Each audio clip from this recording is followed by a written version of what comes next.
মেগাস্থিনিস ও ফাহিয়ানের বিবরণ থেকে জানা যায় যে মৌর্য যুগের শিল্পকলা যথেষ্ট উন্নত মানের ছিল। ভারতের বিভিন্ন স্থানে নির্মিত অশোকের স্তম্ভগুলি, ভারত ও সাঁচির স্তূপগুলি এবং গয়ার কাছে আজীবিক গুহাগুলি চন্দ্রগুপ্ত মৌর্য ও অশোকের প্রাসাদ মৌর্য যুগের ভাস্কর্য ও স্থাপত্য শিল্পকলার উৎকৃষ্ট নিদর্শন। একটি সংক্ষিপ্ত বিবরণের মাধ্যমে মৌর্য শিল্পকলা বিষয়টা তুলে ধরেছে।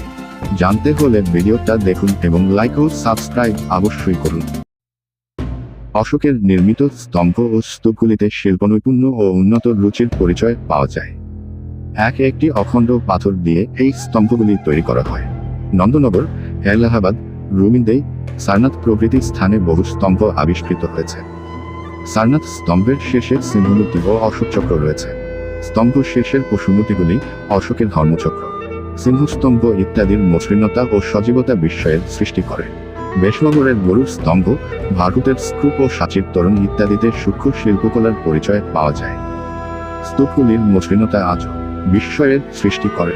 কোথাও কোথাও স্তূপগুলি পাথরের বেষ্টনী ঘেরা বা রেলিং দিয়ে ঘেরা পদ্ধতিতেই একটি বা দুটি করে কারুকার্য খচিত প্রবেশদ্বার আছে।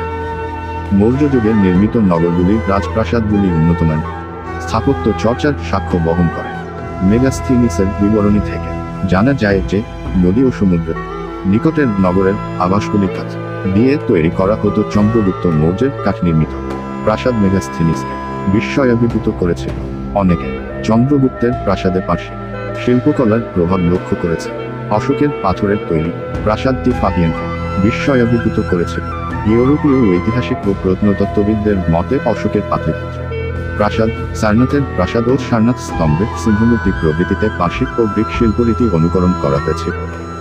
কিন্তু ভারতীয় প্রত্নতত্ত্ববিদদের মতে অশোকের স্থাপত্য পরিকল্পনায় আর্য ও অনার্য শিল্পরীতির অপূর্ব সংমিশ্রণ দেখা যায়।